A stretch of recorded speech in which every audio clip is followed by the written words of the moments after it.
Bonsoir à tous, merci de nous rejoindre pour ce 20h sur RTI 1 à la une de l'actualité ce soir.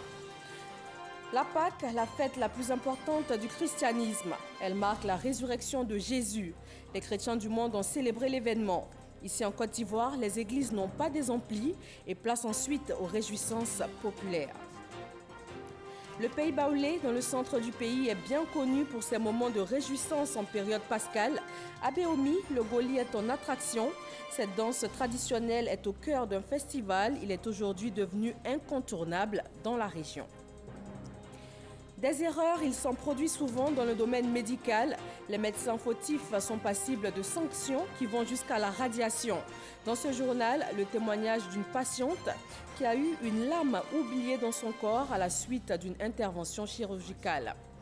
Et à Alep, l'heure n'est pas à la fête. 126 personnes, dont 68 enfants, ont été tuées lors de l'évacuation de 2 localités. C'est l'une des attaques les plus meurtrières en 6 ans de guerre. Elle n'a pas été revendiquée. Merci de nous suivre ce dimanche 16 avril. C'est un jour de réjouissance pour les chrétiens du monde. Il marque la résurrection de Jésus, c'est la fête de Pâques. Au cours de sa traditionnelle bénédiction, le pape François a appelé à la paix au Moyen-Orient et en Syrie. Il a formulé le même vœu pour plusieurs conflits dans le monde, à commencer par la Terre Sainte, le Soudan du Sud, le Yémen, l'Irak ou encore la République démocratique du Congo. À l'image de la place Saint-Pierre de Rome, ici en Côte d'Ivoire, les églises ont été prises d'assaut par les fidèles chrétiens. Nul n'a voulu manquer ces messes spéciales en ce jour particulièrement important dans la chrétienté. Fidèle Aigné et Franck Diop. Christ crucifié, mort et ressuscité, les fidèles catholiques de la paroisse à Saint-André de Yopougon sont sortis nombreux pour marquer l'événement. C'est un sentiment de joie. Car mon Seigneur Sauveur est ressuscité, il a promis, il a dit, il a fait, il est vraiment le Fils de Dieu. C'est également une fête d'espérance, à savoir que notre vie ne se limite pas au temps, aux années que nous passons sur la terre, mais qu'après cette vie, nous avons la possibilité, nous aussi, de ressusciter, comme le Christ est sorti vainqueur du tombeau. À l'église méthodiste unie Temple Exoda de Yopougon, il s'agit d'une promesse divine, un renouvellement de l'alliance entre Jésus et ceux qui ont cru en son sacrifice. La Pâque symbolise la résurrection de Jésus-Christ, est le fondement de la foi des fidèles méthodistes unis de Côte d'Ivoire et du monde. Aux assemblées de Dieu, Temple Unité du Paillé, l'accent est mis sur la réjouissance car Christ a vaincu la mort. Tous les jours, les chrétiens célèbrent la Pâque parce qu'ils sont sauvés, ils sont renouvelés, ils sont devenus de nouvelles créatures. Cette célébration de Pâques à l'église évangélique, la plénitude du Christ, est un devoir de mémoire. Elle traduit l'amour que Christ a manifesté à l'égard de l'humanité il y a de cela plus de 2000 ans. Cette résurrection représente une nouvelle opportunité pour nous, une nouvelle année. Oui, un moment de joie, d'allégresse, un moment de grand souvenir, parce qu'il est mort sur la croix pour nous. La Pâque, un moment de célébration qui sonne comme un renouvellement de la foi chrétienne. Elle commémore la résurrection de Jésus-Christ 3 jours après sa mort. À Boaké, le message est le même dans les églises. C'est un message d'espérance, le message de la promesse divine, celui de la vie après la mort. Reportage. Cathédrale Sainte-Thérèse de l'Enfant Jésus de Boaké. Les fidèles commémorent la résurrection de Jésus, que le Nouveau Testament situe au lendemain de sa passion, c'est-à-dire le 3e jour précédant la Semaine Sainte. Un événement de grande importance sur lequel repose la foi chrétienne, la victoire du Christ sur la mort et un passage, celui de la mort à la vie. Dieu aime tellement les hommes qu'il a fait don de son Fils Jésus-Christ, qui est mort, qui est ressuscité pour donner la vie, la joie à l'humanité tout entière. Et nous devons accueillir ce message, la résurrection de la part du Seigneur, pour que chacun, dans le quotidien de sa vie, puisse œuvrer pour que la vie de Dieu triomphe sur la mort. La résurrection, au cœur du christianisme, la bonne nouvelle par excellence. Nous sommes des êtres nouveaux, nous sommes ressuscités avec lui. Nous avons la joie, nous avons la vie et nous avons l'espérance que si un jour on mourrait, on ressusciterait pour vivre dans le royaume. Les festivités pascales, centre de l'année ecclésiastique, le foyer où tout converge et la source de laquelle tout découle. Hier samedi, à la veille de cette célébration de la Pâque, dans les églises et dans les temples, l'heure était aussi à la prière recueillement. Des images de la veillée pascale avec Serge Coléa.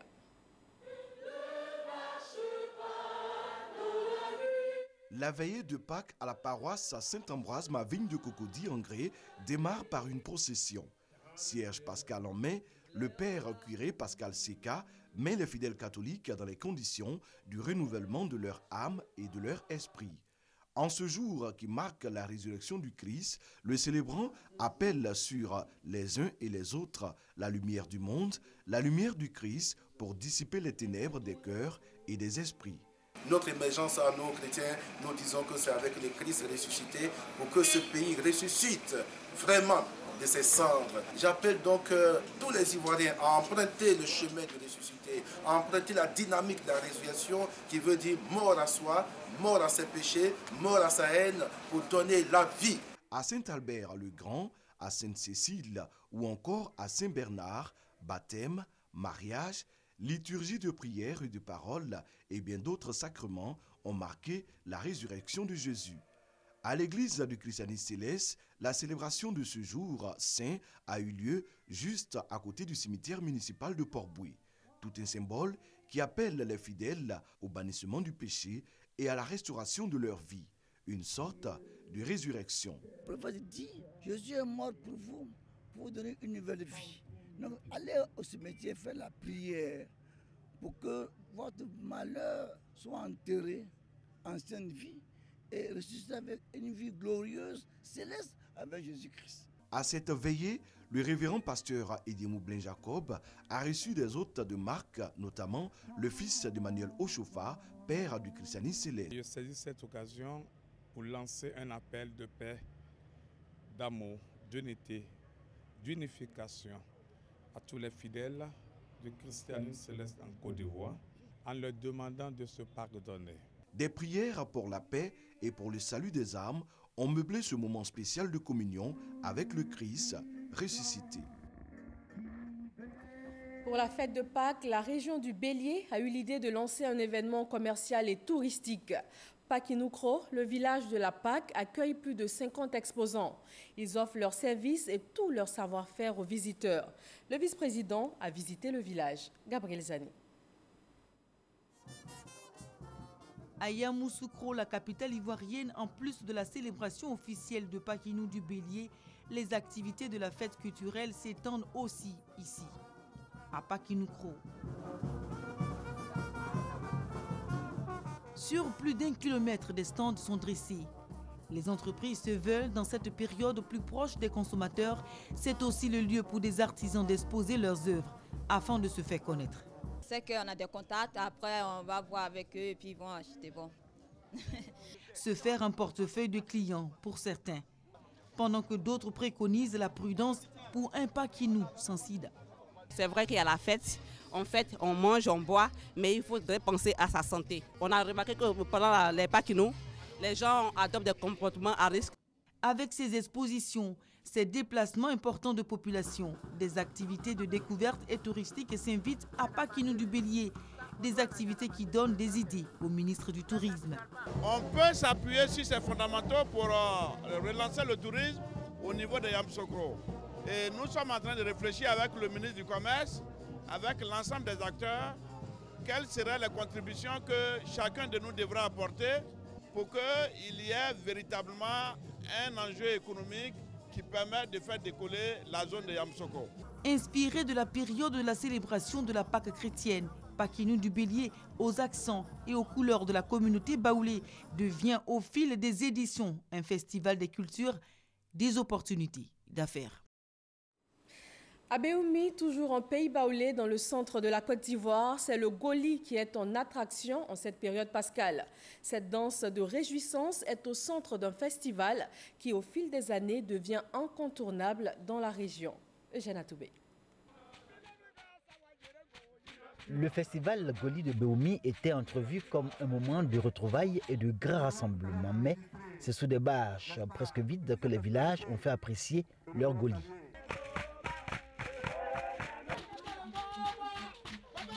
Comme attendu, le spectacle, lui, était bien au rendez-vous. Tous les villages de Béoumi et les ressortissants de Béoumi vivant à Bouaké et pratiquant l'art du Goli ont chacun donné la version de leur pratique. Le Goli, fétiche et culte emprunté chez les voisins ouans de la région de Kounaïri, est une partie intégrante du peuple Kodé, mais qui aujourd'hui ne trône plus avec la même majesté, bien que ses dépositaires gagent de sa pérennité. Nous avons le Goli qui est l'emblème du peuple baoulé. Nous n'avons pas le droit de le perdre. Surtout que nous l'avons pris à des personnes, à des gens, à d'autres peuples, notamment le peuple moi chez qui nous avons été le chercher. Si on y prend garde, le Goli, malgré ce qu'on annonce, ne sera pas éternel. La première génération de ceux qui ont appris en pays où sont décédés. Donc c'est nous qui les suivons et tout à l'heure là, pour nous les connaisseurs, il y a des faux dedans. Parce que quand le Goli grain et puis l'entrée sortent, il y a ses chants propres, il y a sa façon de taper la calebasse. Or ce n'est pas ça. Il y a du pain sur la planche, on n'est pas encore sorti de nos terres. Originaire de Batopla dans la région de Kounaïri, le Goli a traversé le temps et l'espace pour s'établir à Béoumi et dans la région Baoulé, Bouaké et Toumoudi notamment. Conséquence, son authenticité s'est effritée autant que son caractère magico-religieux, du fait de l'orgueil et de la vanité de ceux qui se sont appropriés ce culte auquel ils ont fait des ajouts et des modifications toujours en cohérence avec les réalités locales. Pour autant, le Goli plaît, séduit et attire. Moi j'ai bien aimé la première prestation, on voyait la différence de pas à chaque musique, les 7 pas, si j'ai bien compris, les 7 danses différentes, et on voyait bien toute cette tradition là qui était vivante. Le Goli lui-même, on n'a pas besoin de chercher à ce qu'il soit spectaculaire, il est spectacle. Simplement, chaque spectacle a sa tribune. Or, généralement, le Goli qu'on voit, c'est pas parce qu'il n'y a pas de vrai Goli, mais c'est pas un lieu en place. Puisqu'on déplace des tribunes, on déplace des lieux, on déplace la musique. Et puis, à vue, ça paraît comme ça.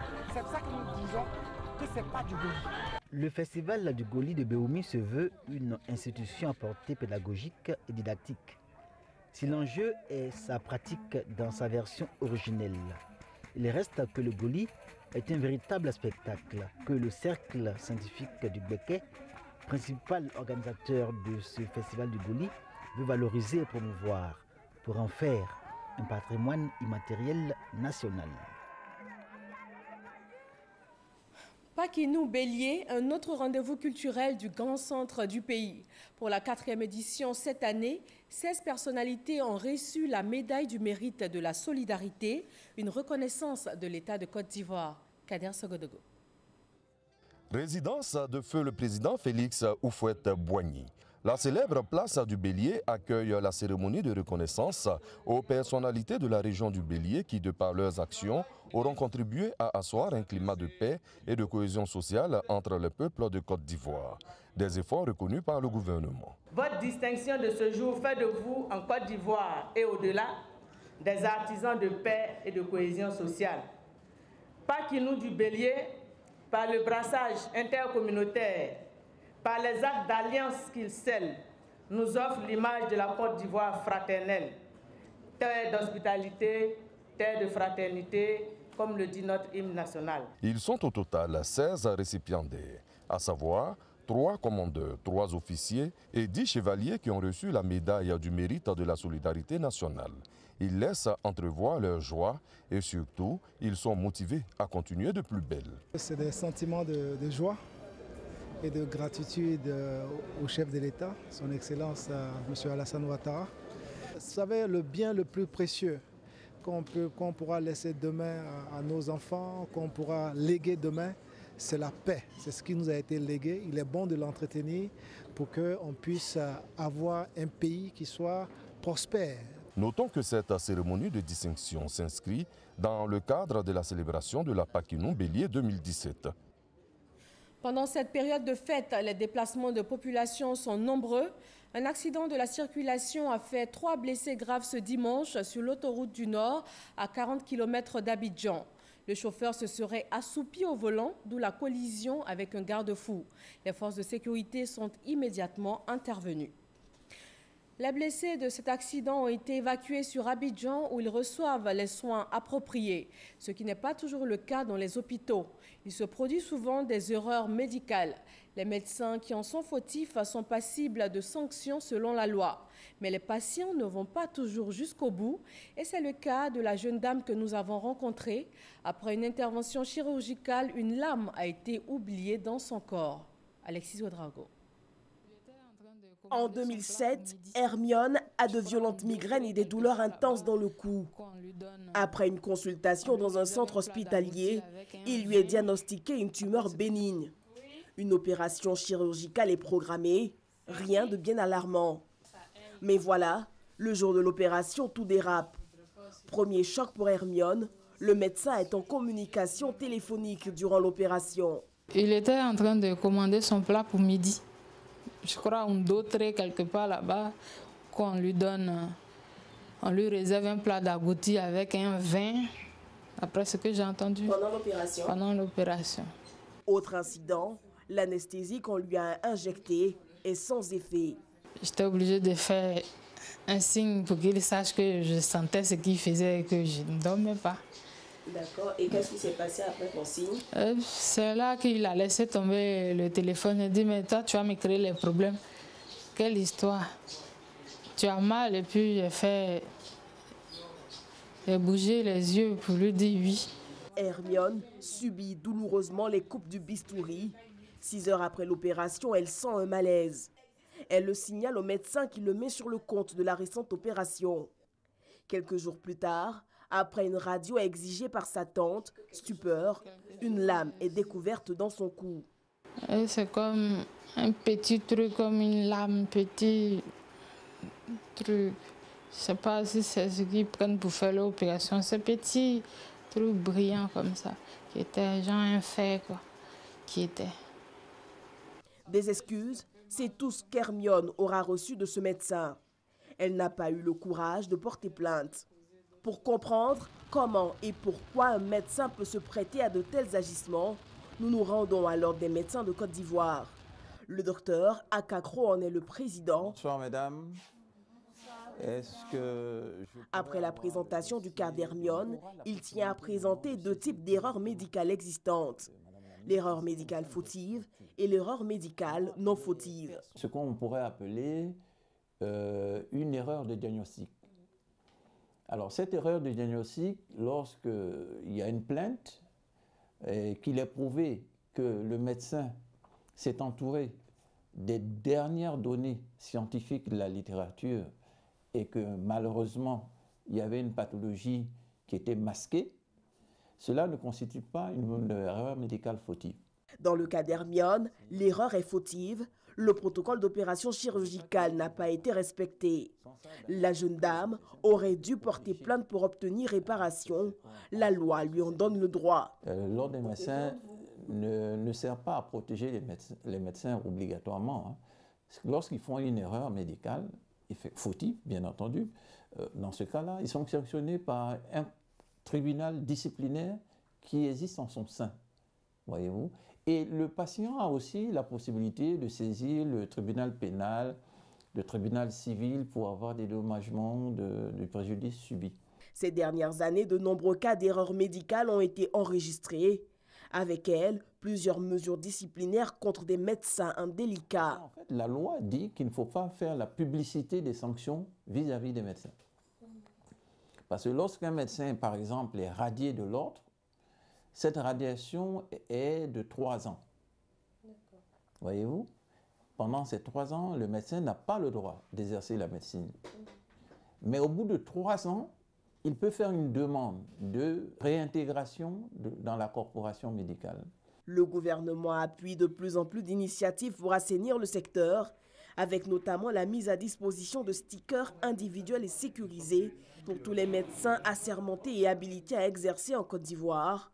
Mais la population, elle, est invitée à la vigilance et surtout à ne plus garder le silence. Elle doit saisir les outils légaux. L'industrialisation en Afrique de l'Ouest, le système de qualité de l'agro-industrie, des sujets importants pour le développement du pays. Ils ont été évoqués dans le magazine de ce dimanche. Le commissaire de la CEDEAO chargé de l'industrie et de la promotion du secteur privé était l'invité d'Alvorassa, un extrait de leur entretien. À la création de la CEDEAO, il s'est avéré que le défi de l'industrialisation ne pouvait pas se gagner tout seul par les États. C'est ainsi qu'en 2010, les chefs d'État ont adopté la politique industrielle commune de la CEDEAO. Et c'est dans le cadre de cette politique que nous essayons de mener un certain nombre d'actions pour aider les pays dans leur politique de développement industriel. Alors, la politique industrielle comprend un ensemble de piliers. Et l'un de ces piliers majeurs est le système qualité, parce qu'aucune politique industrielle ne peut se développer si l'environnement de la qualité n'est pas assuré. L'industrialisation veut dire la production de biens et de services de qualité. Et donc, nous avons mis en place ce pilier important qui est donc le système qualité régional, avec pour objectif d'aider les pays à renforcer les systèmes nationaux. Nous accueillons à Abidjan une grande réunion des ministres de la CEDEAO, des ministres de l'industrie et les ministres de l'agriculture qui vont examiner des dossiers importants. Le premier dossier que les ministres vont donc examiner, c'est le dossier sur l'anacarde et le dossier sur le cacao. Il s'agira pour les ministres d'examiner des projets de résolution qui ont déjà été élaborés par des techniciens des différents pays pour pouvoir mettre en place le cadre de coopération régionale sur l'anacarde et sur le cacao. En sport football, la SEC Mimosa est éliminée de la Coupe CAF. La SEC a été tenue en échec ce dimanche 0-0 au stade Robert Champroux de Marcory en match retour des 16e de finale par les Gabonais du EF Mounana. Plus tôt dans la journée, l'AS Standard a aussi été éliminé en 16e de finale de la Ligue des Champions par les Platinum Stars d'Afrique du Sud. En Syrie, une opération d'évacuation d'habitants de localités assiégées a tourné au carnage. Un attentat suicide a fait 126 morts, dont 68 enfants. L'une des attaques les plus meurtrières en 6 ans de guerre. L'attaque n'a pas été revendiquée, mais l'évacuation de plusieurs milliers d'habitants des localités de Foua et de Kafraya devrait continuer. À une semaine du premier tour de l'élection présidentielle française, les 11 candidats rivalisent d'arguments afin de convaincre le plus d'électeurs possible. Le point de la campagne avec notre envoyé spécial en France, Alexis Ouedraogo. Bonsoir. À jour J-7 de la présidentielle française, la RTI pose ses valises ici à Paris pour la dernière semaine de campagne. La France et la Côte d'Ivoire, une très longue histoire commune. Sur le plan économique, la Côte d'Ivoire est le premier partenaire commercial de la France dans la zone UEMOA. Il faut compter quelques 141 grands groupes français installés dans le pays qui emploient quelques 40 000 personnes. Et à côté de ce chiffre, bien sûr, notez 500 PME françaises de droit local. Un autre chiffre très intéressant est bien celui de la diaspora. La diaspora ivoirienne à l'étranger est représentée à plus de 61% ici en France. Cette présidentielle donc intéresse. Pour cette journée de dimanche, les choses ont été relativement calmes. Jean-Luc Mélenchon était lui à Toulouse où il a animé un meeting. Ici à Paris, Emmanuel Macron lui a tenu aussi un petit meeting dans le 4e arrondissement. Ils essaient tous de faire infléchir le cœur des indécis. Dans les différents camps, il y a aujourd'hui la volonté d'inviter les Français à aller au vote puisque les sondages annoncent un taux d'abstention record. Les sondages restent au cœur de cette présidentielle française malgré la débâcle de la présidentielle américaine. Ces sondages sortis ce matin annoncent un Emmanuel Macron en tête de liste avec 23% d'intention de vote. Il est suivi par Marine Le Pen, 22%, et Jean-Luc Mélenchon et François Fillon sont au coude à coude avec quelques 20%. d'intention de vote. Dans un contexte mondial marqué par le terrorisme, on a d'ailleurs eu une fausse alerte ce matin dans une église de Nice, ou encore par le Brexit ou l'arrivée de Trump au pouvoir. Il est certain que cette élection présidentielle en France cristallisera toutes les attentions cette semaine. L'actualité internationale est aussi marquée ce dimanche par le vote pour ou contre le renforcement des pouvoirs du président turc Recep Tayyip Erdogan.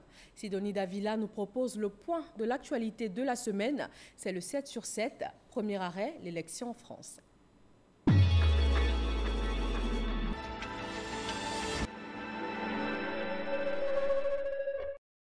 Le top départ a été donné ce lundi. Les 11 candidats pour la présidentielle en France sont entrés officiellement en campagne. Cette dernière ligne droite impose aux médias audiovisuels le respect du pluralisme dont l'application est surveillée par la Commission nationale de contrôle de la campagne de l'élection présidentielle.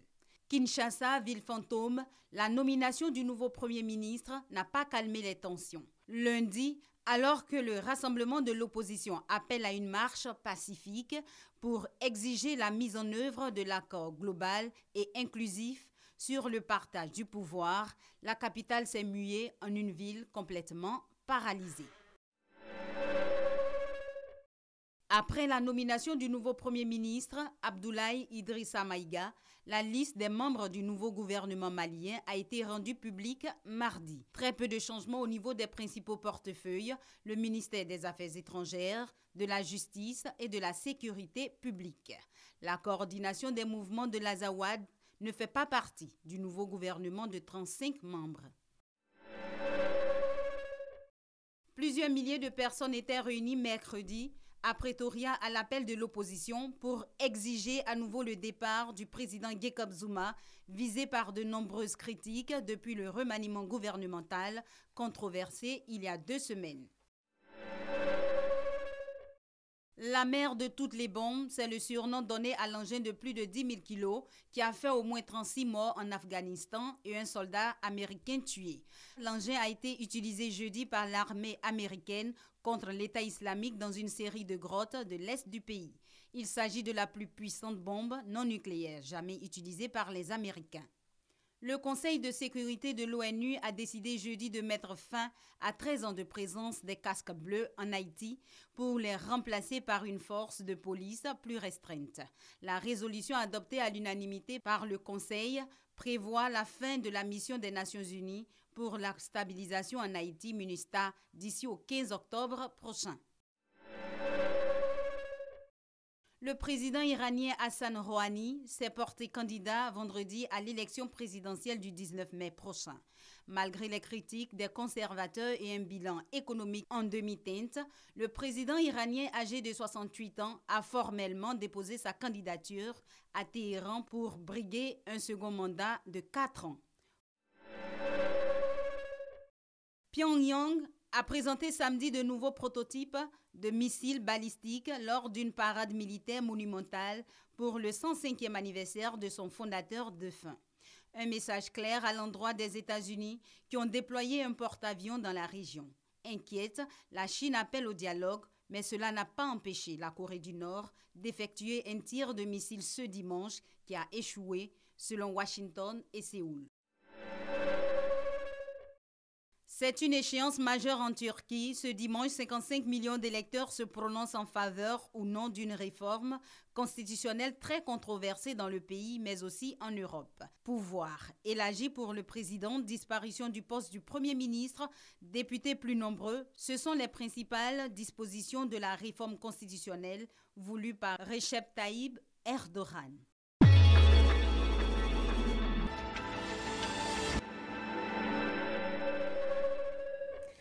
Revenons pour terminer sur l'actualité principale de ce jour, la célébration de la fête de Pâques, la résurrection de Jésus, le fondement même de la foi chrétienne.